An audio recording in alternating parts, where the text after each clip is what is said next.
Office కాడికి వెళ్ళి కలిసినా గానీ ఎప్పుడైనా అంటే ఒక రకంగా చూసేది, అంటే నువ్వెవరో నాకు తెలియదు.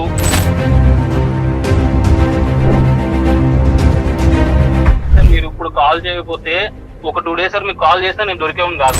ఒక్కసారి మాట్లాడండి, కళ్యాణ్ గారితో చెప్పి మాట్లాడించండి. నాకు ఒక రీజన్ తెలిస్తే చాలు. కారణం నేను తప్పు చేస్తే సరి చేసుకుంటా, లేదా రీజన్ ఏంటి అనేది అతని క్వశ్చన్. కాల్ చేస్తాను.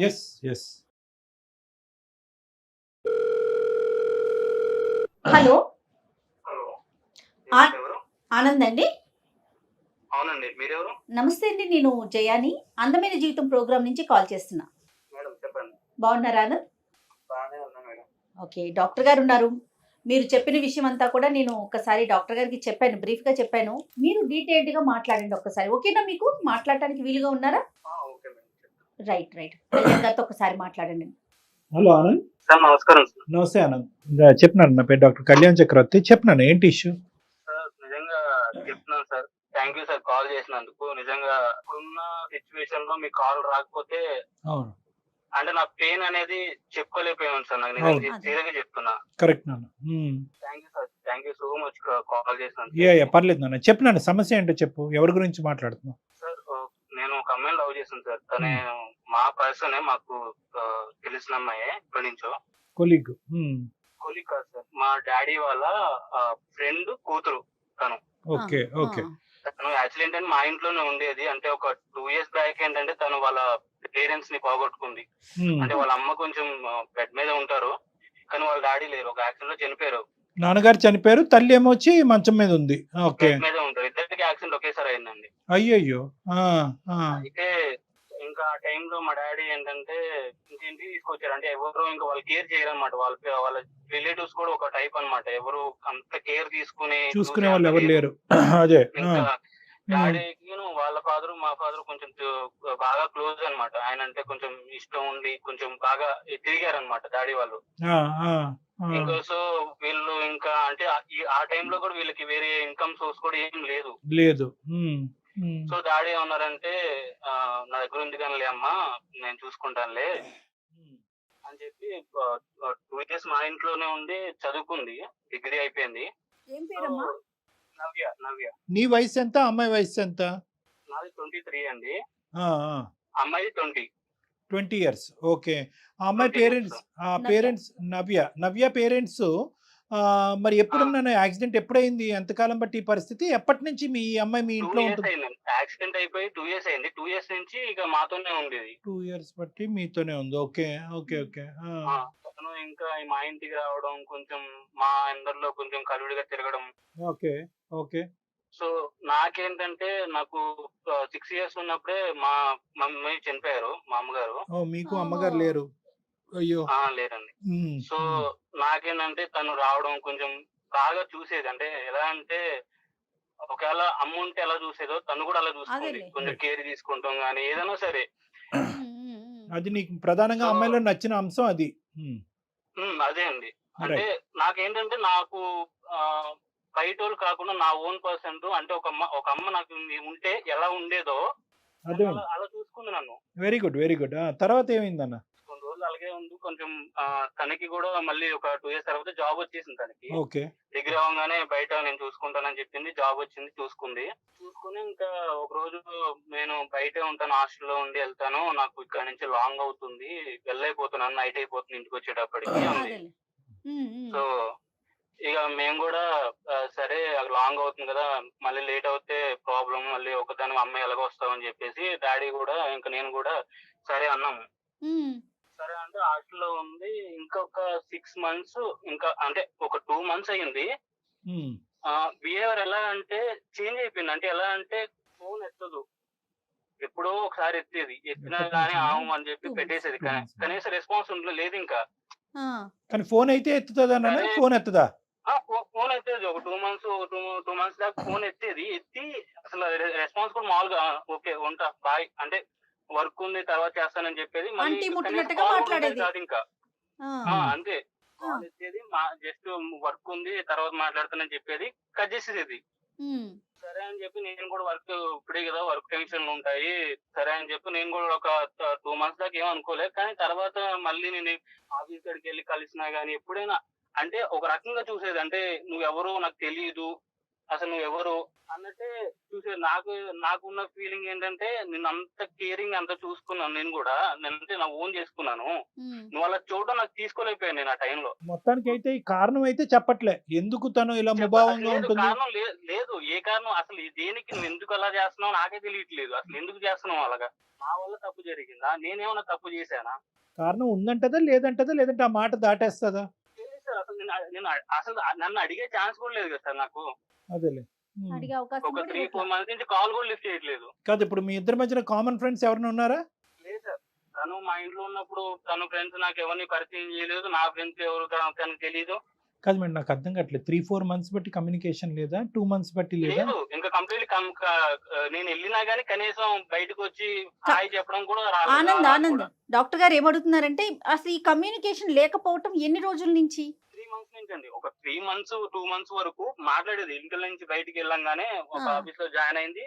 సో ఒక 2 months నార్మల్ గా ఏదో హాయ్ అంటే హాయ్, బాయ్ అంటే బాయ్, అంటే ముట్టనట్టుగా మాట్లాడింది. అది 2 months. అంతే. సో కంప్లీట్ గా మీ ఇద్దరి మధ్యన కమ్యూనికేషన్ కట్ ఆఫ్ అయిపోయి 3 నెలలు అయిందా? ఒక 3 months అనుకోండి, నాకు కరెక్ట్ గా అంత తెలీదు. కానీ 3 months 4 months నుంచి కట్ ఆఫ్, ఇంకా కనీసం మాట్లాడటం కూడా అవ్వట్లేదు. ఇంకా ఫస్ట్ ఒక 2 నెలలు అసలు ఏదో అంటి ముట్టనట్టుగా మాట్లాడింది. స్లోగా ఇప్పుడు వినాలి. పూర్తిగా అవాయిడ్ మాట్లాడేది. ఇప్పుడు పూర్తిగా అవాయిడ్ చేసేసింది. అవాయిడ్ చేసింది. అంటే కనీసం నేను కాల్ చేస్తున్నా, అవతల పర్సన్ ఎందుకు కాల్ చేస్తున్నాడు అని కనీసం లిఫ్ట్ చేసి అడిగే కూడా లేదు. అంత బాగా చూసుకున్న అమ్మాయి ఈ రోజు నన్ను ఇలా చూస్తుంది అంటే, ఇంత దారుణంగా నన్ను చేస్తుంది అని నాకు అర్థం కావట్లేదు. అంటే ఏం తప్పు చేసినా కూడా నాకు నిజంగా సీరియస్ గా అర్థం కావట్లేదు. కాదు, నువ్వు బాగా చూసుకోవటం అంటే ఏంటి? అమ్మాయి అయితే తల్లి లేని లోటు, ఇంట్లో ఒక ఆడపిల్ల తల్లి లెక్కన ఉన్నది. నువ్వు బాగా చూసుకోవటం అంటే ఏం చేసేవాడు అమ్మాయికి? అంటే మీ ప్రేమను ఎలా పంచిచ్చావు? కేరింగ్ అంటే ఇప్పుడు నువ్వు ఎక్కడికైనా వెళ్తున్నావా, నేను వస్తా తోడుగా వస్తాను, నీకు Responsible గా ఏమైనా ఉన్నావు. ఏమైనా అవుద్దేమో అని భయం. అదే నీకు ఏమైనా అవుద్దాం, ఆల్రెడీ ఒక అమ్మను పోగొట్టుకున్నా నా లైఫ్ లో. అదే ఇండైరెక్ట్ గా చెప్పాలంటే మీరు తనకు ఒక ఫాదర్లీ ఫిగర్ లా ఉన్నారు. లేదండి, నేను లవ్ చేసే తన్ని. ఓకే, అదే లవ్ చేశారు, కానీ ఒక తండ్రి పాత్రలో అంటే నువ్వు ఎలాగైతే తల్లి లేదు. అలాగే చూసా. అంటే నీకు ఫాదర్ లేని బాధ నీకు రాకూడదు ఎప్పుడు. సరే, ఇప్పుడు నాన్నగారి గురించి చెప్పినా, నాన్నగారితో ఎలా ఉండేది ఈ అమ్మాయి? నాన్నగారికి ఈ అమ్మాయి మధ్యన సంబంధం ఎలా ఉండేది? బానే ఉండేవారు. డాడీ ఎప్పుడు ఒక మాట అనేవారు కాదు, బానే ఉండేవారు, బానే చూసుకునేవారు. ఆయన కూడా ఒక మాట అంటాం కానీ ఇప్పుడు నేను ఏం చూడలేదు. ఇప్పుడు మీరిద్దరు ప్రేమించుకుంటున్న విషయం నాన్నగారికి తెలుసా? లేదు, తెలీదండి. తెలీదా ఇప్పటికీ కూడా? తెలీదండి, నేను చెప్పలేదు. ఎప్పుడు చెప్పలేదు. ఇప్పుడు ఎప్పుడు చెప్పలేదు. ఆయన అంటే నాకు కొంచెం ఆనంద్ ఇంట్లో నుంచి వెళ్ళిపోయినాక నాన్నగారితో ఏమన్నా మాట్లాడిందా? లేదంటే అసలు మాట్లాడలేదు. డాడీతో కూడా మాట్లాడలేదు. అడిగేవాడిని డాడీని కూడా, డాడీ మీకు ఏమైనా కాల్ చేశారా అంటే, లేదు నాకేం చేయలేదు, ఏమైందని అడిగేవారు. లేదు అంటే ఏం లేదు, తను ఏదో బిజీగా ఉందంట. నేను ఇంకా కవర్ చేసుకునేవాడిని. అదే అదే అదే అదే ఇప్పుడు టోటల్ గా ఈ అమ్మాయి మీ ఇంట్లోంచి వెళ్ళి 6 నెలలు అయిందనా ఉద్యోగం వచ్చిందని? 6 months అయిపోయింది. 6 months అయిపోయింది. సరే. సో నీకైతే కనుక ఏమీ అర్థం కావట్లే, ఎందుకు ఇంత ప్రేమించి మీరు ఎప్పుడు పెళ్లి చేసుకోవాలనుకున్నారు? మిమ్మల్ని కాంటాక్ట్ అవడానికి కారణం కూడా నా నుంచి వెళ్తే నేను ఎలాగ రెస్పాన్స్ లేదు, నాకు అర్థమైపోయింది. ఇప్పుడు నేను వెళ్ళినా, మా డాడీ వెళ్ళినా, ఎవరు వెళ్ళినా నాకు రెస్పాన్స్ రాదు. రైట్. అండ్ మా డాడీ దగ్గర నేను ఓపెన్ గా నేను లవ్ చేస్తున్నాను డాడీ అని చెప్పే ధైర్యం కూడా నాకు లేదు ఆయన దగ్గర. కాదు, ఎప్పుడు వస్తుంది నీకు ఆ ధైర్యం? మీరిద్దరు ఎప్పుడు పెళ్లి చేసుకోవాలనుకున్నారు? పెళ్లి అంటే నేను ఇంకా అంటే సెట్ అవ్వాలి, నా లైఫ్ సెట్ Settle అవ్వాలి. అయ్యాక. తను కూడా తను బాగా పెయిన్ నుంచి బయటకు వచ్చిన తర్వాత తను హ్యాపీగా ఉందా, అప్పుడు నా మీద నమ్మకం ఉందా నీకు అనే రోజున చేసుకుందాం, పెళ్లి చేసుకుని సెట్ అయిన రోజున. అర్థమైంది. సరే నన్ను ఇప్పుడు అదే అనుకున్నాం. ఇప్పుడు మమ్మల్ని, మా పాత్ర ఏంటి ఇప్పుడు? ఎందుకు చేసావు మాకు? రెక్టిఫై చేసి మమ్మల్ని కలపండి సార్. తను లేకుండా నేను ఉండలేను సార్. ఎందుకంటే నిజంగా చెప్తున్నా సార్, మీరు ఇప్పుడు కాల్ చేయకపోతే ఒక 2 days సార్ మీకు కాల్ చేస్తే నేను దొరికేవాడిని కాదు, నా కాల్ లిఫ్ట్ అయ్యేది కూడా కాదు. అయ్యో, అలా కాదులే నాన్న, అది కాదు. ఇప్పుడు ఆ అమ్మాయి అయితే కనుక సేఫ్ గానే ఉంది అనే నమ్మకం నీకుందిగా? సేఫ్ గానే ఉంటది కూడా. జాబ్ చేసుకుంటుంది కాబట్టి. నువ్వేం చదువుకున్నావు ఆనంద్? ఏం చదువుకున్నారు మీరు?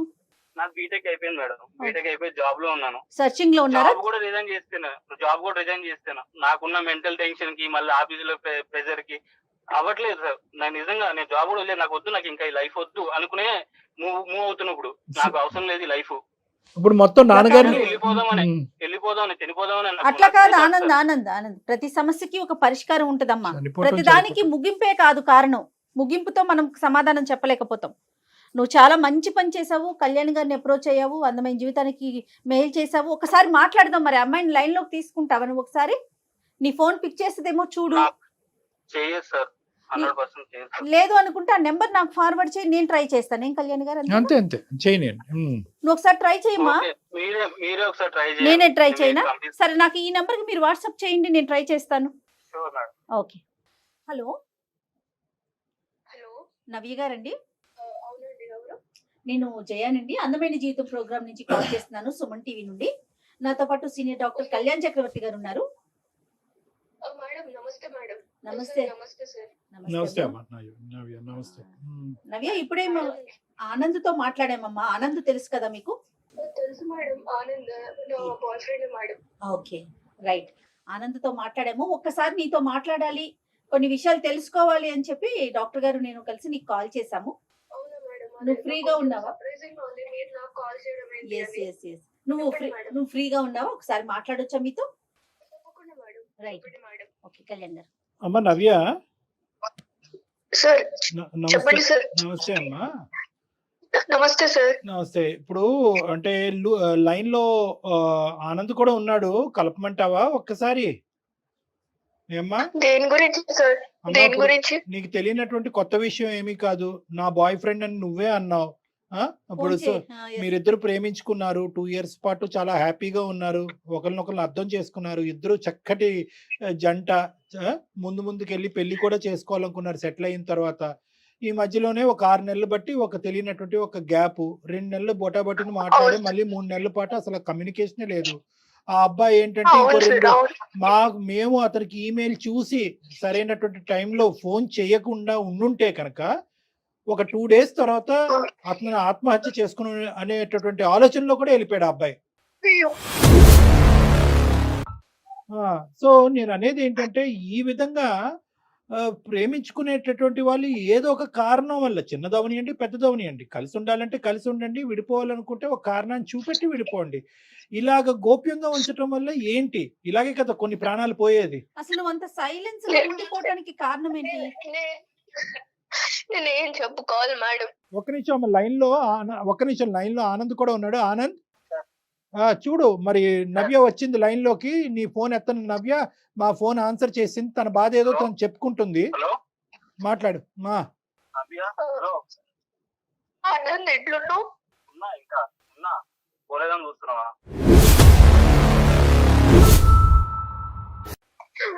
అట్లా అన్నా కానీ నాకు నీ మాట వింటేనే బాధేస్తుంది. అంటే వేరే వాళ్ళు ఫోన్ చేస్తే గానీ నా ఫోన్ నుంచి చేస్తే తినంత తప్పులు నేను అన్ని చేసానా? తెలియదు ఆనంద్, ఏం జరిగిందో నీకు తెలీదు. తెలీదు, చెప్పాలి కదా నాకు. నువ్వు చెప్పాలి కదా. ఇప్పుడు చెప్పలేదు. నేనేం చెప్పుకోలేను ఆనంద్, నేను చెప్పుకోలేను. సరే చెప్పుకోనండి. ఎలాగా? ఎలా చెప్పుకోలేదంటే అట్లా కాదు ఎలాగా? కదమ్మా నవ్య, నేను కానీ నీకోసమే వేచి చూస్తున్నాడు కదా అతను. రీజన్ ఏంటి? అతని వైపు తప్పు ఉందా? అసలు నువ్వెందుకు తనతో ఫోన్ మాట్లాడట్లా? మేడం, నేను నా గురించి చెప్పాలంటే మాది ఒక చాలా పువర్ ఫ్యామిలీ మేడం. ఓకే, నాకు చాలా బాధగా ఉంది మేడం, నేను మాట్లాడలేకపోతున్నా. బాధపడకమ్మా. మా అమ్మాయి కూడా ఎంత సఫర్ అవుతుందో అంటే. కాదు నాన్న, ఇప్పుడు నవ్య ప్రతి సమస్యకి సొల్యూషన్ ఉంటదమ్మా. ప్రతి సమస్యకి సొల్యూషన్ ఉంటది. అరే అమ్మ, నీవు ఒక 2 రోజులు ఆగుంటే కనుక నువ్వు ఇంతగా ప్రేమించేటటువంటి ఒక అబ్బాయి చనిపోయి ఉండేవాడు. అప్పుడు నాకు ఎన్నో సమస్యలు ఉన్నాయి, ఎన్నో బాధలు ఉన్నాయి అనేటటువంటి నువ్వు ఎప్పటికీ నిన్ను క్షమించుకునేటటువంటి దాని కాదు. ఈ రోజు ఒక బంగారు అవకాశం. ఏదైనా కూడా, ఎలాంటి నిజమైనా కూడా ఈ ప్లాట్ఫామ్ మీద మాట్లాడొచ్చు. కాబట్టి నన్ను ఒక్కసారి నువ్వు ఓదార్చుకుని జరిగినటువంటి సంగతులు ఏంటి, ఏ కారణం చేత ఈ అబ్బాయిని చెప్పకుండా ఇలా దూరం వెళ్ళావు చెప్పు. నేను చెప్పుకోగలుగుతాను సార్. మళ్ళీ ఇప్పుడు అందరూ చూసి మళ్ళీ నన్ను హేళన చేయడం నాకు ఇష్టం లేదు. లేదు నవ్య, అసలు అది ఎప్పటికీ జరగదమ్మా. మన అందమైన జీవితం అనే ఈ ప్రోగ్రాం ద్వారా ఎప్పటికీ మీరు ఎవరు ఏంటి అనే వివరాలు పూర్తి గోప్యంగా ఉంచుతాం. కేవలం నీ గొంతు మాత్రమే వినిపిస్తోంది, దానికి పూర్తి హామీ నాది. సరే మేడం. ఓకే, నేను ఆనంద్ మీరు అన్నట్టు సార్ 2 years లవ్ చేసుకున్నాము, పెళ్లి చేసుకుందాం అని కూడా అనుకున్నాము. కానీ నా గురించి ఆనంద్కి ఎందుకు మాట్లాడలేదని తెలియదు సార్. ఎందుకంటే నేను ఒక మిడిల్ క్లాస్ కంటే చాలా పువర్ ఫ్యామిలీ సార్ మాది. మా నాన్న క్యాబ్ డ్రైవర్, ఓకే. మేము ముగ్గురం అక్క చెల్లెలం సార్. ఓకే. నేనే పెద్దదాన్ని. ఆ! నా ఏజ్ 20 years సార్. ఓకే అమ్మా. నా చెల్లెళ్ళు, నా తల్లిదండ్రులకి అంత పూర్ ఫ్యామిలీ సార్. ఊరికే పూటకి గడిచిన అన్నంతోనే మేము బతుకుతున్నాం సార్, ఓహో! రోజువారీ డబ్బులతోని. ఒక రోజు ఏమైందంటే మా నాన్న ఇంకా మా మమ్మీ వాళ్ళు ఫంక్షన్ కి వెళ్ళి రిటర్న్ అవుతుంటే ఒక యాక్సిడెంట్ లో చనిపోయాడు సార్ మా నాన్న. ఓహ్! నేను చాలా ఎమోషనల్ అవుతాను సార్ ఈ విషయంలో. అయ్యో! అయ్యో ఆయన చనిపోయిండు. మా అమ్మకి కూడా మేజర్ యాక్సిడెంట్ అయింది సార్. తన హెల్త్ కండిషన్ అస్సలు బాగాలేదు ఇప్పుడు. ఓహ్! తన హెల్త్ కండిషన్ ఏం బాగాలేదు, మొత్తం మేమే చూసుకుంటున్నాం సార్. మా నాన్నకు ఒక బెస్ట్ ఫ్రెండ్ ఉన్నాడు సార్ చిన్నప్పటి నుంచి. చెప్పమ్మా చెప్పు. నవ్య ప్లీజ్ ఏడవకుండా చెప్పు ప్లీజ్, నాకు వల్ల అవట్లేదు నువ్వు ఏడుస్తుంటే ఇక్కడ. బాధపడకమ్మా నవ్య, నాకు బాధపడక. ఏడుపు ఆగట్లేదా ఏడుపు ఆగట్లేదురా. నేను నీకు తెలుసు కదా నేను ఎంత ఎమోషనల్ లో. నా బాధని ఇప్పుడన్నా చెప్పుకునే అవకాశం వచ్చింది కాబట్టి నేను చెప్పుకుంటున్నాను. నీకు చెప్పమ్మా. తెలియాలి నేను ఏదో మోసం చేసి వెళ్ళిపోతున్నాను అన్నట్టుంది నీకు. ఎగ్జాక్ట్లీ అదే తెలియాలి. మోసం నువ్వు చేసావని లేదు, నేనేం ఏదో మోసం చేసినట్టు అయింది నాకు. తన మాటకి ఆ. తను చెప్పనియండి, తన బాధ తను చెప్పుకొనియండి. చెప్పుమా. మా నాన్నకి చిన్నప్పటి నుంచి ఒక బెస్ట్ ఫ్రెండ్ ఉన్నాడు సార్. ఆయన పేరు శ్రీనివాస్ అన్నమాట. అదే ఆనంద్ వాళ్ళ ఫాదర్ ఇప్పుడు. ఓకే. ఆ! సో ఆయన మా చాలా చిన్నప్పటి నుంచి మమ్మల్ని చూసుకుంటూ మొదటి నుంచి ఆయనకి బాగా తెలుసు సార్ మేము. ఓకే. సో మా పరిస్థితి చూసి ఎలానో మా నాన్న ఎప్పుడు చెప్తుండే, అరే నువ్వే చూసుకోవాలిరా నా ఫ్యామిలీని, నా కుటుంబాన్ని, నా పిల్లల్ని నీ చేతుల్లోనే పెడుతున్నాను అని. ముందు నుంచే వాళ్ళు బాగా నాకేమన్నా అవుతే నువ్వే దిక్కు, నువ్వే పెద్ద దిక్కు అని కూడా ఎప్పుడు వాళ్ళ మధ్యన అదేలే. సంభాషణ ఉండేది. ఆ! సో ఈ విధంగా మా నాన్న చనిపోయినప్పుడు ఆయన మమ్మల్ని దగ్గరికి తీశారు సార్, ఆనంద్ వాళ్ళ ఫ్యామిలీని. ఆనంద్ కి మదర్ లేరు, ఆహా! తండ్రి ఒక్కడే. ఆ! నన్ను బాగా చూసుకున్నాడు సార్. నేను పెద్ద చెల్లిని కాబట్టి నాకు మంచి చదివించి ఉద్యోగం తెప్పిస్తే తర్వాత మా చెల్లెలకి నేను ఉపయోగపడతాను కదా సార్, మా ఫ్యామిలీకి సపోర్ట్ గా ఉంటాను కదా. అదేలే. సో కాదు వాళ్ళ నాన్న. ఇంటికి తీసుకెళ్లి మంచిగా నవ్య, ఇప్పుడు నువ్వు ఒక్కదానివి వీళ్ళింట్లో ఉన్నావు, చెల్లెళ్ళిద్దరూ అమ్మని చూసుకుంటూ మీ ఇంట్లోనే ఉండిపోయారు అంతేనా? అవును అవును ఆ, మేడం. ఓకే, అమ్మకి ఓకే ఆరోగ్యం వాళ్ళకి బాగుంటుంది కదా. ఆర్థికంగా సాయం కూడా చేస్తున్నాడు. ఆ! చెప్పమ్మా. నేను వాళ్ళ ఇంట్లోకి వెళ్ళి చదువుకొని వాళ్ళ ఇంట్లో మంచి ఉద్యోగం కూడా తెచ్చుకున్నాను సార్. అమ్మా. అయితే ఆ పరిచయమే నాకు ఆనంద్ పరిచయం అయ్యాడు. ఆనంద్ చాలా మంచోడు సార్. నన్ను ఒక తండ్రి లేని కూతురు కంటే తండ్రిలానే బాగా చూసుకున్నాడు. అదేలే. ఒక తండ్రి లాగే అట్టి A to Z అతనే చూసుకున్నాడు మేడం. ఓకే. సో ఒకసారి ఏమైందంటే అనుకోకుండా నాకు ఒక్కొక్కసారి హెడేక్, స్టమక్ పెయిన్ వస్తున్నప్పుడు వీక్నెస్ అనిపించేది మేడం. బాడీ అంతా వీక్ గా ఉన్నప్పుడు పడుకునేదాన్ని, కాలేజ్ కూడా వెళ్ళకుండా. ఆ! సో అలాంటి టైంలో వీక్ ఉన్నప్పుడు నాకు మెడిసిన్స్ అవన్నీ తెచ్చి అంకుల్ బాగా చూసుకున్నారు. అలా 2-3 సార్లు జరిగినాయి అలాగా. సో టైం అయిపోయింది. ఒకసారి ఏమైందంటే మేడం, నాకు బాగా సివియర్ గా హెడేక్ ఇంకా స్టమక్ పెయిన్ ఉన్నప్పుడు ఒక మెడిసిన్ ఇచ్చారు మేడం. ఆ! నాకు తెలియలేదు ఏమైందో. నాకు తెలియకుండానే నాకు నీరసం అయిపోయింది. నేను అలానే పడుకుంటున్నాను మేడం. అప్పుడు ఆనంద్ కూడా లేడు మేడం నాకు తోడుగా. హ్మ్. అలాంటి టైంలో నాకు తెలియకుండానే ఆ శ్రీనివాస్ అంకుల్ అని కూడా పిలవాలనిపించట్లేదు. నాకు Oh ఒక my God. రాక్షసుడు అని చెప్పాలి నేను.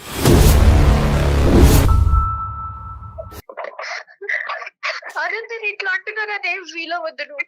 ఒక రాక్షసుడు వాడు. తను యూజ్ చేసుకున్నవాడు. నాకు అర్థం కావట్లేదు. నాకు నువ్వు అసలు ఏం చేద్దాం అనుకున్నా నాకు నిజంగా అర్థం కావట్లేదు. అదేంటో నీకు తెలియదు. నాకు అందుకుని కదా నేను ఇన్ని రోజులు నేను ఏం చెప్పలేకపోయాను. హ్మ్. అలాంటి టైంలో నాకు తెలియకుండా టాబ్లెట్ ఇచ్చేసి నన్ను వేరే విధంగా యూజ్ చేసేసుకున్నాడు వాడు. తర్వాత ఆ వీడియోలు, ఆ ఫోటోలు అవి యూజ్ చేసుకున్నవన్నీ తన దగ్గర పెట్టుకొని బ్లాక్ మెయిల్ చేస్తున్నాడు మేడం. ఆ అంకుల్ వీడియోలు పిచ్చి ఎందుకు బ్లాక్ మెయిల్ కలగండి? నవ్య ఇప్పుడు వరకు నిజంగా ఏం మాట్లాడుతున్నావు నవ్య? నాకేం అర్థం కావట్లేదు నవ్య. నీకు తెలియదు నాకు జరిగింది ఇది. అందుకోసమే నేను ఏ విధంగా నీకు నా ముఖం చూపించాను మీ ఫాదర్ చేసిన పనికి. ఇప్పుడు నీ సిచ్యువేషన్ నాకు అవ్వట్లేదు, నా వల్ల అవ్వట్లేదు. కదమ్మా. అమ్మ ఇప్పుడు నీది ఎంత డిఫికల్ట్ సిచ్యువేషన్, నీకంటే ఆనంద్ ఇప్పుడు ఇంకా పెద్ద డిఫికల్ట్ సిచ్యువేషన్. నువ్వు తెలిసినటువంటి నేను ఒక నిజాన్ని wife కడుపులో పెట్టుకుని నేను- ప్రేమికుడిని దూరం చేసుకుని ఇప్పటి వరకు ఉన్నావు. ఒక కన్న తండ్రి ఈ విధంగా తను ప్రేమించినటువంటి అమ్మాయిని ఈ విధంగా, అంటే ఆఫ్ కోర్స్ మీ ఇద్దరి మధ్యన ప్రేమ మీ నాన్నగారికి తెలియదని కూడా అన్నాడు అబ్బాయి. తెలిసినా తెలియకపోయినా కూడా కన్న తండ్రి గురించి తల్లి చనిపోయిన తర్వాత అతని తల్లి కూడా చనిపోయి 6 సంవత్సరాలు అయింది. ఏ కొడుకు మాత్రం ఇలాంటి వినాలనుకుంటాడు? ఆ అబ్బాయి పరిస్థితి ఇంకా ఘోరంగా.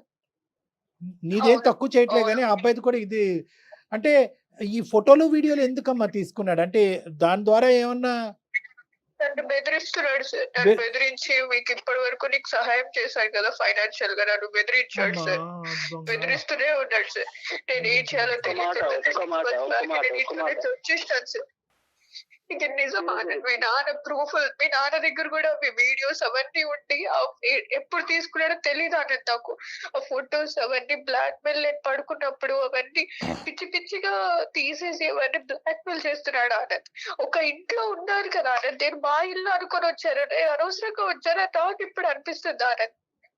ఒక ఫాదర్ లాగా నన్ను కేర్ చేసుకుంటే ఈ విధంగా అతను ఇట్లా చేస్తాడని అసలు ఊహించలేదు ఆనంద్. మీ నాన్నగారు మీ అమ్మగారు చనిపోయిన తర్వాత లేదంటే చనిపోయక ముందు ఎటువంటి కార్యక్రమాలు ఎన్ని నడిపించారో మనకు తెలియదు ఎందుకంటే ఇది కుర్రకారు కూడా చేయనటువంటి ఇవన్నీ అరాచకం. ఇది ఇంత భయంకరంగా అతను ఈ విధంగా మత్తు పదార్థాలు ఇచ్చి ఒక ఆడపిల్లని ఆ కూతురు వయసున్న ఆడపిల్లల్ని ఈ విధంగా శారీరకంగా వాడుకోవటమే కాకుండా ముందస్తు చర్యగా వీడియోల కింద మార్చుకుని ఫోటోల కింద మార్చుకుని ఆ అమ్మాయిని బ్లాక్మెయిల్ చేసుకుని ఎవరికి చెప్పకుండా చూసుకుంటూ ఆ కార్యక్రమాన్ని ఇలా జీవితాంతం నడిపిద్దాం అనుకుంటున్నాడంటే కనుక అతనిలో చాలా క్రిమినల్ మెంటాలిటీ ఉంది.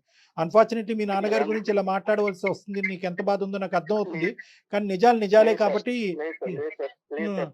సార్ నేను చిన్నప్పటి నుంచి చూస్తున్నాను సార్ ఆయన్ని. ఆ, నాకు ఏ రోజు ఆయన మెంటాలిటీ ఎలా ఉంటుందా నేను ఎప్పుడు అనుకోలేదు, అంటే థింక్ చేయలేదు అసలు ఆ విషయం రాదు. ఎందుకంటే ఆ పర్సన్ అలా చూసుకుంటారు, బయటికి వెళ్ళిన ఆయన పేరు గాని లేదా ఇంట్లో ఉన్న మమ్మల్ని చూసుకుంటాం గాని బాగానే చూసుకున్నారు సార్. అసలు అంటే నిజంగా నాకు ఈ మాటలు ఏంటంటే నిజంగా నాకు ఎలా అనిపిస్తుంది అంటే నిజంగా తీసుకోలేకపోతున్నా, ఎటు తీసుకోవాలో కూడా నాకు అర్థం కావట్లేదు. అదే అదే మాకు కూడా నమ్మకం కానటువంటి అంశాలు ఆనంద్, కానీ ఈరోజు ఆ అమ్మాయి నీ దగ్గర నుంచి దూరం అవడానికి ఏ కారణమైనా చెప్పి దూరం అవ్వచ్చు. మీ నాన్నని చెడ్డ చేసి ఇంత భయంకరమైనటువంటి అంశం చెప్పి ఆ అమ్మాయి బయటపడవలసినటువంటి అవసరం లేదు. సో అది ఒకటి. రెండోది ఏంటంటే కనుక ప్రత్యక్షంగా ఆ అమ్మాయి సాక్ష్యాలు ఉన్నాయి అని అంటుంది, ఫోటోలు వీడియోలు తీసి షేర్ చేసి నువ్వు ఇది ఈ విధంగా చేస్తానని బ్లాక్మెయిల్ కూడా చేస్తున్నాండి. సో ఇక్కడ ఎలా చూసినా కూడా మాకు తెలియనటువంటి నవ్య నిజమే చెప్తున్నట్టు అనిపిస్తుంది. మాకు నవ్య గురించి తెలీదు, కానీ ఈ విధంగా తను చెప్పనా సార్ నేను ఆనంద్ని నా ఒక హస్బెండ్ లాగే అనుకున్నాను సార్. మేమిద్దరం అలాగే ఉన్నాం సార్, జెన్యూన్ గా లవ్ చేసుకొని పెళ్లి కూడా చేసుకుందాం అనుకున్నాం సార్. తను కూడా తన వైఫ్ లానే చూసుకున్నాడు సార్ నన్ను కూడా. నేను ఈ విధంగా నేను ఇప్పుడు అబద్ధం చెప్పాల్సిన అవసరం ఏంటి ఆనంద్? అమ్మ ఇప్పుడు వీళ్ళ నాన్న నీతో ఇంకా టచ్ లో ఉన్నాడమ్మా శ్రీనివాస్ గారు? ఇంకా వాళ్ళ నాన్న అంటే ఈ అబ్బాయి కోపం వస్తుందేమో ఇప్పుడు, ఆనంద్ కోపం వస్తుంది నేను వాళ్ళ తండ్రి అని అంటే కనుక. ఇప్పుడు అతను ఇప్పటికీ నీతో కాంటాక్ట్ లో ఉన్నాడమ్మా? లేడు సార్. అప్పుడప్పుడు తనకి తన ఒక టైంలో తనకి ఏమవుతుందో ఏమో తెలియదు సార్. అప్పుడప్పుడు వాట్సాప్ లో ఇగో ఫొటోస్ ఇవన్నీ నేను బ్లాక్ మెయిల్ చేస్తాను, మిమ్మల్ని ఇంకా అనాథల్ని చేస్తాను, ఇప్పటి వరకు మిమ్మల్ని చూసాను పోషించాను కదా అని ఇంకా బ్లాక్ మెయిల్ చేస్తాడు సార్. నా వల్ల అవ్వట్లేదు సార్, ఇవన్నీ వింటూ నాకు అవ్వట్లేదు సార్ నిజంగా. ఆనంద్ నువ్వు గుండె ధైర్యం చేసుకుని నా మాట విను, ఇది నిజాలే కాబట్టి కొద్దిగా విను ఇక్కడ. ఎందుకంటే కనుక రిస్క్ ఉంది ఇక్కడ. ఒకటి నీకు ఫాదర్ అనేటటువంటి సెంటిమెంట్ ఉన్నా కూడా వేరే ఆడపిల్లల జీవితాలకి రిస్క్ ఉంది కాబట్టి. ఐ కెన్ అండర్స్టాండ్, నాకు టోటల్ సింపతీస్ నీ వైపు ఉన్నాయి, కానీ మీ నాన్న యొక్క రియాలిటీ తెలియటం ఒక ఎత్తు, ఇంకా ఎంతమంది ఈ విధంగా అతని బారిన పడుతున్నారు అనేది రెండోది. మూడో అంశం ఏంటంటే అదృష్టం కొద్దీ ఇద్దరు ఆడపిల్లలను అక్కడ, ఇద్దరు చెల్లెలను అక్కడ వదిలి ఈ అమ్మాయి ఒక్కతే ఇక్కడికి వచ్చింది. ముగ్గురిని వేసుకుని వస్తే కనుక ముగ్గురు కథ వినే పరిస్థితి వచ్చి ఉండేది ఈ రోజు మనకి. సో ఈ రోజు మీ నాన్న అనేటటువంటి అంశం పక్కన తీసి పెట్టాలి. అతను ఒక క్రూరమైనటువంటి మృగంలా తయారయ్యాడు. ఈ అమ్మాయి చెప్పినటువంటివి వాస్తవాలు అయితే, కానీ వీటికి ఇవి నువ్వు మాకు చెప్పేదానికి ఆనందం దూరం పెట్టడానికి ఏముందమ్మా సంబంధం? నువ్వేం అక్కడ వాలంటరీగా అతని జీవితంలోకి వెళ్ళలేదు, కావాలని చెప్పి నువ్వు అతనితో ఏం తప్పు చేయలేదు. నేనే వాలంటరీగా వెళ్ళలేదు సార్, కానీ మేమిద్దరం ప్రేమించుకొని ఒక జెన్యూన్ గా ఇంతవరకు నేను ఎప్పుడు ఎవరిని ఇట్లా లవ్ చేయలేదు సార్. ఎలా చెప్తాను ఆనందాన్ని, ఎలా నీకు ముఖం చూపించుకోగలను చెప్పు? నీ ఫాదర్ ఇప్పుడు నమ్ముతున్నావు ఆనంద్? ఇప్పుడు పెద్దల సమక్షంలో కూడా నువ్వు నమ్మట్లేదంటే అప్పుడు ఎలా నమ్ముతావు? అవును, చిన్నప్పటి నుంచి నేను చూస్తున్నాను ఆయన్ని, నేను చిన్నప్పటి నుంచి చూస్తున్నాను ఆయన్ని, నేను చూస్తున్నాను కాబట్టి నేను అంటున్నా ఇంకా నాకు ఇప్పటికీ నమ్మబుద్ధి అవ్వట్లేదు. రిటర్న్ నువ్వు చెప్పిన ఆనంద్ నీ ఆనంద్ నోటి నుంచి ఇప్పుడు ఆ మాటలు వస్తుంటే నాకు అవ్వట్లేదు ఆనంద్ తీసుకోవడానికి. ఆనంద్ తనకప్పుడు ఆ టైంలో చెప్పడం చాలా కష్టం, చాలా డెలికేట్ సిచ్యువేషన్. ఎందుకంటే ఎవరైతే క్రిమినల్ తన కళ్ళెదురుగుంటా నిలబడి ఇంకో పక్క నుంచి ఆ క్రిమినల్ యొక్క కొడుకుని పక్కన పెట్టుకుని ఈ సున్నితమైనటువంటి అంశాన్ని ఆ అమ్మాయి పూర్తిగా చెప్పలేకపోవచ్చు. ఒకప్పుడు చెప్పినా కూడా అతను ఒక కథ అల్లాడి కథ ఆడి ఈ అమ్మాయి తనలో లోపరుచుకునేటటువంటి ప్రయత్నం చేసిందని చెప్పి రివర్స్లో నిందేయచ్చు. అప్పుడు ఈ అమ్మాయి పని ఇంకా ఘోరంగా తేరవచ్చు. కాబట్టి ఆ అమ్మాయి ఏంటంటే స్లోగా ఆ వాతావరణం నుంచి బయటపడింది. చాలా మంచి పని చేసింది. ఫస్ట్ స్టెప్ దాన్ని మనం కొనియాడాలి. ప్రేమను కాపాడుకోవాలనో ఆనందాన్ని పక్కన కూర్చోపెట్టుకోవాలని చెప్పి అదే వాతావరణంలో ఉండకుండా ఫస్ట్ బయటకు వచ్చేసింది. చాలా మంచి పని. అందరు ఆడపిల్లలు ఏదైనా ఇలాంటి అబ్యూజివ్ రిలేషన్షిప్ కానీ ఇలాంటి పరిస్థితి ఉంటే కనుక ఫస్ట్ ఆ వాతావరణంలోనే ఉండాలి తప్ప మనకి ఇంకో లోకం లేదు. అది మీ వాళ్ళైనా పరాయి వాళ్ళైనా ఆ ఫస్ట్ 600 106 ఆ వాతావరణం నుంచి బయటపడండి. ఇది ఈ అమ్మాయి చేసినటువంటి మంచి పని. ఓకే, నెక్స్ట్ స్టెప్ ఏంటంటే కనుక నీ ప్రేమను ఎందుకు తాకట్టు పెట్టింది, నీ ప్రేమను ఎందుకు కాదు అనుకుంటుంది అన్నదానికి కూడా చెప్పింది. ఎందుకంటే కనుక ఒక సున్నితమైనటువంటి అంశం ఆ తండ్రి తన్ని ఇలాగ చెడగొట్టేటటువంటి ప్రయత్నం కానీ చెడగొట్టేటటువంటి పరిస్థితిని తీసుకొచ్చినటువంటి వ్యక్తి ఒక కొడుకుతో నేను ఎలా ఉంటాను అంటే దీని అర్థం ఏంటంటే కనుక నీ మీద కోపం కాదు తనకి. నీ మీద కోపం ఉందని అనుకుంటున్నావా? నీ మీద కోపం కాదు. ఇప్పుడు నువ్వు చెప్పాలి నవ్య, ఎందుకు దానికి దీనికి ఎందుకు ముడిపెట్టావు, ఈ అబ్బాయిని ఎందుకు దూరం పెట్టావు? అట్లీస్ట్ ఇప్పటికైనా అబ్బాయికి ఒక క్లారిటీ. నేనైతే ఆనంద్ని పెళ్లి చేసుకోలేను సార్. ఆ విధంగా నేను ఒకసారి వాళ్ళ ఏ father దగ్గర ఎందుకు? అదే ఫ్యామిలీ నువ్వు లేకపోతే నేను లేదు ఉండలేను. సార్, నా మనసు ఒప్పుకోవట్లేదు సార్. నేనైతే చేసుకోలేను. ఇప్పటికే మళ్ళీ నన్ను బెదిరించి తర్వాత ఇంకెవరో ఫ్యూచర్ చేస్తే నా చెల్లెల బతుకులు కూడా ఆగమైపోతాయి అలా సార్. కదమ్మా, అలా కాదు. ఒక క్రిమినల్ కొడుకు అని ఆ క్రిమినల్ మీద ఉన్న కోపం కొడుకు మీద చూపెడుతున్నావా? లేదంటే ఒక మావ స్థానంలో ఉన్నవాడు నిన్ను చెరిచాడు కాబట్టి ఆ బాధని జీర్ణించుకోలేక కొడుకును కూడా వద్దనుకుంటున్నావా? అవును సార్, ఆ బాధ జీర్ణించుకోలేకపోతున్నాను సార్ నేను. ఎలా అవుతుందమ్మా? అది కరెక్ట్ కాదమ్మా. అఫ్ కోర్స్ జరిగినటువంటి సంఘటనలకి టోటల్ గా మా తరపున సానుభూతి ఉంది. ఇది చాలా క్రిమినల్ చర్య, చాలా దారుణమైన చర్య. ఆనంద్ సహకరిస్తే కనుక ఒకప్పుడు ఆనంద్ సహకరించినా సహకరించకపోయినా ఎవరైతే కనుక ఈ పైశాచిక చర్యకు పాల్పడ్డాడో అతన్ని శిక్షించడం, శ్రీనివాస్ అనే వ్యక్తిని శిక్షించడం అనేటటువంటి చాలా ఇంపార్టెంట్ ఇష్యూ. అది నెంబర్ 1. నెంబర్ 2, నేను చెప్పేది ఏంటంటే అసలు దానికి దీనికి ముడిపెట్టకమ్మా. దానికి దీనికి ముడిపెట్టకు. ఇప్పుడు పుణ్యమే కారణంలా ఉంటుంది ఈ అబ్బాయి పరిస్థితి. ఎందుకు నేను ఈ మాట అంటున్నానంటే ఈ రోజు ఆనంద్ యొక్క పరిస్థితి ఎలా ఉంది? సొంత తండ్రి గురించి ఏ కొడుకు ఇలా వినాలి అని అనుకుంటాడు? ఇప్పుడే అతనే చేదరించుకుంటున్నాడు. నువ్వు చెప్పేటటువంటి నిజమైతే కనుక మా నాన్న గురేస్తాను. సార్ ఇప్పుడు అతను ఈ విధంగా బ్లాక్ మెయిల్ చేస్తుంటే ఒక తండ్రి స్థానంలో చూసుకొని ఇప్పుడు నేను ఏ ముఖం పెట్టుకొని వాళ్ళ ఇంటికి వెళ్ళాలి సార్? ఇప్పుడు నాకు నేను ఉన్నా కదా, నువ్వు ఇప్పుడు అలాంటి వాడు ఉన్నాడు అంటే నేను ఎందుకు ఉండేస్తా అలాంటి వాడిని? ఇప్పుడు అలాంటి వాడు ఉంటే నేను ఎందుకు ఉండేస్తాను అక్కడ? ఇప్పుడు ఈ రోజు ఆనంద్ నీ పక్కన నిలబడటం అనేది నీ సేఫ్టీ అమ్మా. ఒకటి గుర్తు పెట్టుకో, ఆనంద్ నీ పక్కన ఉండటం అనేటటువంటిది సేఫ్టీ. ఎందుకంటే విషయం తెలిసింది కాబట్టి. ఈ విషయం సొంత కొడుకు తెలుసు. నిలదీసేటటువంటి అధికారం ఆనంద్కు ఉంది, శిక్షించేటటువంటి అధికారం ఆనంద్కు ఉంది, పోలీస్ స్టేషన్ కి పంపించేటటువంటి అధికారం ఆనంద్కు ఉంది. అన్ని విధాలుగా ఒక అధికారం ఆనంద్కు ఉంది. కాబట్టి ఆనంద్ నీ పక్కన ఉండటం అనేటటువంటిది బలం. ఏ విధంగా అతని దగ్గర ఈ పనికిరానటువంటి చెత్తకారి ఆధారాలు ఉన్నాయో కూడా అవి అన్ని పిండి తీసుకోవటం, అతను పోలీస్ స్టేషన్ వరకు సాగరంపటం అన్నీ కూడా ఆనంద్ చేయగలిగేటటువంటి కెపాసిటీలో ఉన్నాడు. కాబట్టి ఆనంద్ నీ బలం నెంబర్ 1. నెంబర్ 2, నేను ఒక అంశం చెప్తున్నానమ్మా. నీకు మానసికంగా నీ పరిస్థితి ఏంటి అన్నది నేను అర్థం చేసుకోగలను. కానీ అన్నిట్లకంటే ఇక్కడ మనం ఏంటంటే ఒక నీకు ఓదార్పు లేదంటే ఒక మంచి అంశం ఏంటో తెలుసా? ఒక చెడు చూసావు, ఒక భయంకరమైనటువంటి అంశం చూసావు, కానీ దాంతోపాటు ఒక స్వచ్ఛమైన ప్రేమను కూడా చూసావు. ఈ రోజుల్లో ఇటువంటి స్వచ్ఛమైనటువంటి ప్రేమను దొరకటం కూడా కష్టం. ఈ రోజు కావాలంటే 1 గంట 2 గంటలో 100 రోజులో ఈ రోజు ఆనంద్ గట్టిగా వాదించతే నిన్నైనా వదులుకోవటానికి రెడీయే, కానీ మా నాన్న ఇలా అంటే కనుక నేను వదలను, మా తల్లి చనిపోయినటువంటి మా తండ్రి మీద పేలెత్తి ఆధారాలు ఉన్నా లేకపోయినా తండ్రిని వెనకేసుకుని రావచ్చు, కానీ అలా వెనకేసుకుని రాలేదు.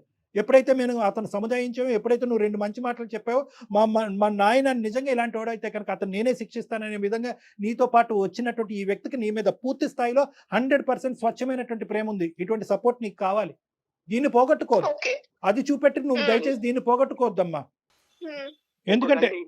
ఎందుకంటే ఈ రోజు నువ్వు ముందు వచ్చి ఇలాగ గోప్యంగా ఒకటమ్మా, నేను ఇందాక చెప్పాను, ఆడపిల్లలు ఎవరైనా కూడా ఇటువంటి సంక్షోభంలో ఉంటే కనుక బయటకు వచ్చి మాట్లాడండి అని చెప్పాను, బయటకు రండి అని చెప్పాను. బయటకు రావటమే కాకుండా బయటకు వచ్చి మాట్లాడాలి. ఎందుకంటే మీరు ఒక్కలే బాధితులు కాదు, మీతో పాటు ఇలాంటి అమ్మాయిలు ఎంతమంది ఉన్నారో లూప్ లో అనేటువంటిది కూడా ఇంపార్టెంట్.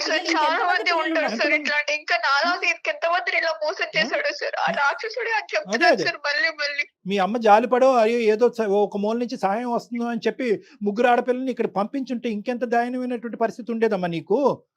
అక్కగా నా నువ్వు చెల్లెల బతుకులు కూడా ఆగమైపోతుంది సార్ అప్పుడు. అంతే అంతే కదమ్మా. సో నేను చెప్పేది ఏంటంటే దానికి ఇక్కడ దీనికి ముడిపెట్ట. ఆనంద్ నీ పాత్ర ఏంటమ్మా? నువ్వేం చేయదలుచుకున్నావు చెప్పు. నువ్వు హెల్ప్ చేయాలి ఎక్కువగా. అప్పుడు నీ సహాయ సహకారాలు నవ్యకు అవసరం. నీ ఓదార్పు, నీ ప్రేమ. అన్నీ ఓకేనా? కాదు మీరిద్దరూ నేనేమంటున్నా అంటే first of all Navya, sir చెప్పండి సార్. వితౌట్ ఎనీ కండిషన్స్ నీ ప్రేమను యాక్సెప్ట్ చేస్తావా? ఆనంద్ నీకు కావాలా? ఆనంద్తో పాటు కలిసి ప్రయాణం చేస్తావా? నాకు ఇవన్నీ నాకేం తెలియదు. నాకు నువ్వు కావాలి. నీ సమాధానం కావాలి నవ్య. చూసుకున్నాను నేను ఫస్ట్ నేను ఎలా చూసుకున్నాను చెప్పలేకపోతున్నాను సార్. నేను ఇంకా ఆ స్టేజ్ లో నుంచి బయట పడలేదు. ఇంకా నేను చెప్పలేకపోతున్నాను సార్. మీరే న్యాయం డిసైడ్ చేయండి సార్. నవ్య ఒక పని చేద్దామమ్మా. నీ సిచ్యువేషన్ నాకు అర్థమవుతోంది. ఒక ఆడపిల్లగా నేను అర్థం చేసుకోగలుగుతున్నాను. కాకపోతే ఒక పని చెయ్యి, ఒక్కసారి డాక్టర్ గారిని కలవండి. మీ ఇద్దరు కూడా ఒక్క హాఫ్ అన్ అవర్ వచ్చి డాక్టర్ గారితో మాట్లాడి వెళ్తే నీ ఆలోచన శైలిలో పూర్తిగా మార్పు వస్తుంది. అంటే ఏం లేదు నవ్య, ఇక్కడ ఒకటే పాయింట్ అమ్మ, నువ్వు నన్ను వచ్చి కలుద్ది కానీ నీకేమైనా డౌట్స్ ఉంటే కూడా నేను క్లారిఫై చేస్తాను, నీకేమైనా మిస్కాన్సెప్షన్స్ ఉన్నా కూడా నేను క్లియర్ చేస్తాను. కానీ ప్రధానమైనటువంటి పాయింట్ ఏంటంటే ఆ అంశానికి నీ ప్రేమని ముడిపెట్టద్దు. ఇక్కడ ఉండే కామనాలిటీ ఏంటంటే కనుక నువ్వు గాఢంగా ప్రేమించినటువంటి అబ్బాయి యొక్క తండ్రి క్రిమినల్, వాడు నీ మీద అఘాయిత్యం చేశాడు. ఇప్పుడు ఇప్పుడు ఏంటంటే కనుక వాడు తండ్రి అన్నట్టుగా నీ సొంత ప్రేమికుడే కట్ చేసేసాడు. సో కట్ చేసేసినప్పుడు నీకు మామ కింద కూడా అవ్వడు. నువ్వు వాళ్ళ ఇంట్లో అడుగు పెట్టవలసినటువంటి అవసరం లేదు. అక్కడ వాళ్ళ కొడుకు దగ్గర నుంచి నీ ప్రేమికుడి దగ్గర నుంచి అక్కడ ఏమి క్షమించేటటువంటి ఆలోచన శైలి లేదు. కాబట్టి మీ ఇద్దరు మానసిక పరిస్థితుల్లోంచి ఆ వ్యక్తి డిలీట్ అయిపోయినప్పుడు మీ ఇద్దరికి కనిపించవలసిన ఒకే ఒక అంశం ఏంటంటే ఒక క్రిమినల్ మీకు కనిపిస్తున్నాడు. ఆ క్రిమినల్ని ఎలా మనం శిక్షించాలో అనేటటువంటి మా సైడ్ నుంచి సహాయం ఉంటుంది. కాబట్టి ఇక్కడ ప్రధానంగా మీరు చూడవలసింది ఏంటంటే మీ ప్రేమను కాపాడుకోండి. ఇంత స్వచ్ఛమైనటువంటి ప్రేమ ఈ రోజుల్లో దొరకడం కూడా రేర్. మీ ఇద్దరిని మీ ప్రేమ గురించి వింటుంటే నాకే ఎంతో ఆనందంగా ఉంది. ఈ అంశం బట్టి మీ ప్రేమను మాత్రం త్యాగం చేసుకోవద్దు నవ్య, ప్లీజ్. Okay sir. ఎవరికి చెప్పుకోలేని సిచ్యువేషన్ సార్. ఎందుకంటే మాకు ఎవరు లేరు. మీకు ఆల్రెడీ చెప్పాను కదా. అట్లా ఏమనుకోవద్దమ్మా, అట్లా ఏమనుకోవద్దు నవ్య. ఈ రోజు మేము మాట్లాడలేదు, నేను మాట్లాడాను, డాక్టర్ గారు మాట్లాడారు. ఆనంద్ ఉన్నాడమ్మా నీకు, మేమెవరం కాదు. నీకోసం ఆనంద్ ఉన్నాడు, నువ్వెవరూ లేరని అనుకోవద్దు. అన్ని పక్కన పెట్టి నీతో పాటు సపోర్ట్ చేసి తన ప్రేమను కాపాడుకోవటమే కాకుండా నిన్ను హింస పెట్టిన వ్యక్తిని కూడా శిక్షిస్తానని చెప్పినటువంటి మగాడు వస్తున్నాడు నీ పక్కన. Don't worry. Right? Yes. What else do you want? Okay sir. ఓకేనమ్మా. ఓకే మనం కలుస్తాను సార్. మిమ్మల్ని కలుస్తాము మేమిద్దరము. ఇద్దరు రండి అమ్మా, నేను నంబర్ పంపిస్తాను, ఇద్దరు రండి. ఓకే ఓకేనా Anand? Good luck Anand, all the best. Anand తను కూడా కన్ఫ్యూజన్ లో ఉన్నట్టున్నాడు. అంటే ఎక్స్పెక్ట్ చేయని విషయం కదండి. తను ఏదో మిస్టేక్ జరిగింది, నా వైపు ఏదైనా జరిగిందా, అమ్మాయి వైపు, తన ఆలోచనలో ఒకేసారి కన్న తండ్రి అనేసరికి ఈ అమ్మాయి కౌన్సిలింగ్ ఎంత అవసరమో, ఎందుకంటే ఆ అబ్బాయికి కూడా ఇది అంత సులభమైనటువంటి అంశం కాదు. ఈ రోజు అంటున్నాడు కానీ ఇప్పుడు తల్లి లేనటువంటి లోటు తండ్రి తీరుస్తున్నాడు. తండ్రి తన లోటే తీర్చుకుంటే వేరే కుటుంబానికి కూడా సహాయపడుతున్నాడు అనేటటువంటి దేవుడు కింద ఊహించుకునేటటువంటి ఒక వ్యక్తి ఈ రోజు రాక్షసుడు అయిపోయాడు, దెయ్యం అయిపోయాడు. సో ఆ అబ్బాయికి కూడా ఈ అంశం జీర్ణించుకోవడానికి టైం పడుతుంది. కాబట్టి ఎంత వీళ్ళిద్దరు కలిసినా ఏ విధంగా ఉన్న ఫ్యూచర్ ముందు వీళ్ళిద్దరికి అయితే కనుక విడివిడిగా కలిపి కూడా కౌన్సిలింగ్ అనేది చాలా ఇంపార్టెంట్. దానికి నేను రెడీగానే ఉన్నాను. రైట్. అయితే శ్రీనివాస్ లాంటి వాళ్ళు ఈ నవ్య లాంటి పిల్లల్ని ఇంకా ఎంత మంది పిల్లలతో ఎలాంటి గేమ్స్ ఆడారో ఏమో, కానీ ఆడపిల్లలు బయటికి రావాలి కళ్యాణ్, కొంచెం అన్న ధైర్యం చేసి. అంటే ఇక్కడ ఏంటంటే మేడం, మనం చాలా ఈజీగా చెప్తా ఉంటాము. ఆఫ్ కోర్స్ మన ఆడపిల్లలందరికీ కూడా మనకు ఒక స్థైర్యాన్ని నింపుతాం. ఏంటంటే అతను తండ్రి పాత్రలో వచ్చేసాడు ఎంట్రీ. మీ కుటుంబానికి సహాయపడతాను, మీ చెల్లెలకి సహాయపడతాను, నీ బాగోగులు చూసుకుంటాను, నువ్వు నా ఇంటికి రా అనేటటువంటి విధంగా ఇంటికి తీసుకొచ్చి తలనొప్పుకో కాలు నొప్పుకో ఒక టాబ్లెట్ ఇస్తే మింగకుండా ఏ ఆడపిల్ల ఉంటదండి? సో అమాయకంగా నమ్మటం అదైతే ఉంటుంది. కానీ ఏదేమైనా కూడా ఆడపిల్లలకి మనం తస్మాత్ జాగ్రత్త, ముందు వెనకట్లో చూసుకుని ఏం జరిగినా ఇంట్లో కుటుంబ సభ్యులకైనా కనీసం తల్లికో తండ్రికో తోబుట్టువులకో ఎవరికో ఒకరికి స్నేహితులకో చెప్పాలి. ఇప్పుడు మనం ఫోన్ చేయకపోతే, నేను అనేది ఏంటంటే నవ్యకి మనం కాల్ గనుక చేయకపోయినట్లయితే ఇద్దరు ఎవరి దారులు వారి అయిపోయాయి. చనిపోయి ఉండేవాడు ఈ అబ్బాయి సూసైడ్ చేసుకుని చనిపోయి ఉండేవాడు. ఆ బాధ ఆ వార్త తెలుసుకున్నటువంటి ఈ అమ్మాయి తన ఏదైనా అగాయత్యకు పాల్పడినా కూడా మనం ఆశ్చర్యపడక్కర్లేదు. రైట్. ఒకసారి కలుస్తారు కళ్యాణ్ గారు, మాట్లాడండి. తప్పకుండా. రైట్ అండి. నమస్తే. నమస్తే జగన్.